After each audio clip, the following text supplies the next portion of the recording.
Okay, so I'm gonna make this quick because I know just about everyone is busy playing or watching the new Spider-Man 2 game, me included. But I just want to give y'all a fun little fact that I just read about earlier today, and that's the fact that by 2027, it's projected that subscription-based gaming services as a whole will reach a revenue of $22 billion.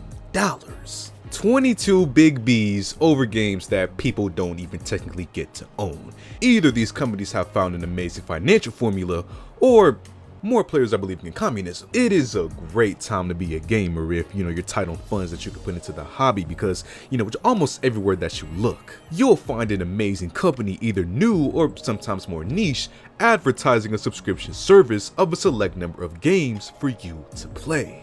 It could range from a small library of, just the games under the developer of the subscription, all the way to an ever-growing library of all types of games that most people aren't going to touch half of. While it is pretty cool to see, and for some literally how they play all of their games, it can still be kind of confusing to see damn near every company try their hand at the subscription model.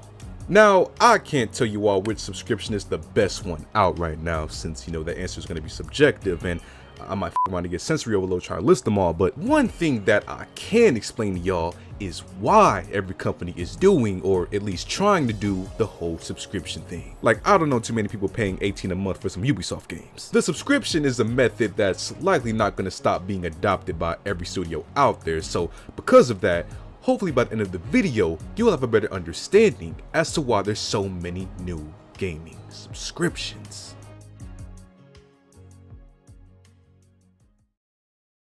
Now, scheduled payments for a game isn't anything close to new in the whole gaming scene. Before this rise of gaming subscriptions, we had the rise of the live service model where players paid extra money after a game was released just to get, cosmetic and exclusive items. The thing that both of the services have in common is the big ass dent in your overall salary for the year, but also the fact that these payments give the gaming companies a steady stream of extra income. You see, with all the millions of dollars and hard work of developers putting into a game, they want to assure that they're able to make all that money back and then some, especially if a lot of hard sales aren't all that guaranteed. Like, people might have been pretty hyped for that new Lords of the Fallen game, but comparing that to the expected sales of a title like Spider-Man 2, I'm sure you can guess which one is more likely to sell a lot of copies. Only one of them has Black Cat in a skin suit in it. So studios are always seeking an assured way of getting more bread, and a good way to do that is with a subscription-based model of pricing. Not to mention all of the money that consumers can save depending on how long they use a subscription instead of buying the games they want to play individually. So, there's positives on both sides of the equation. But I think something that we also got to take into account is the fact that we're in a totally different era for gaming. An era focused on everything happening at the click of a button and, having a lot of options to choose from. Gaming is going more and more digital and, internet-based as the days go by, and one of the pushing factors for that transition are these gaming subscriptions. Like, the subscriptions give you access to download a whole library of games whenever you want, or, if it's a cloud gaming service, just jump straight into the action. At least whenever the servers are free, because getting a good connection is harder than a geometry problem. But either way, this new way of gaming also benefits the companies because it allows less time and money to be spent on producing and shipping physical games. Now, of course, less companies already spend time on physical copies by just putting their games in digital stores, but this is more effective for, older titles that people might want to play. Instead of having to go wild and find the old games, out in the wild, or just wait for a re-release, they can just easily be put on these game subscriptions. Because according to Xbox, the only sin worse than murder is emulating on their console.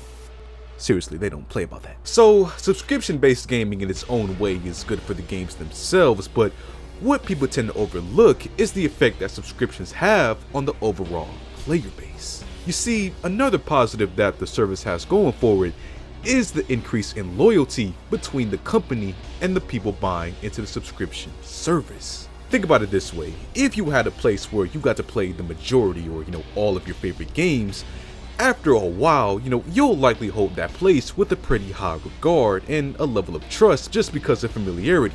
And in this case, that place for some people is the subscription. Like I said earlier, many people depend on these services like the Game Pass for every game that they play nowadays. So, if you ask them, they'll likely say that Xbox is one of their favorite gaming companies. Same with Sony and the PlayStation Plus.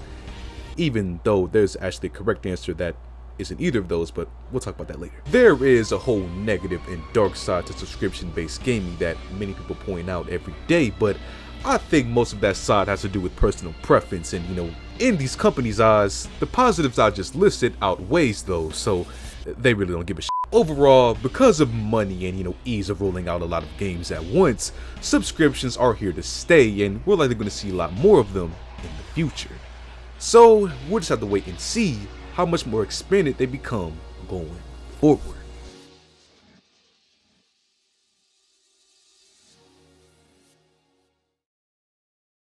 So what do you guys think about subscriptions and the whole service, man? Feel free to comment down below. And as always, if you like on the video, subscribe if you haven't already, and I'll see you on the next one.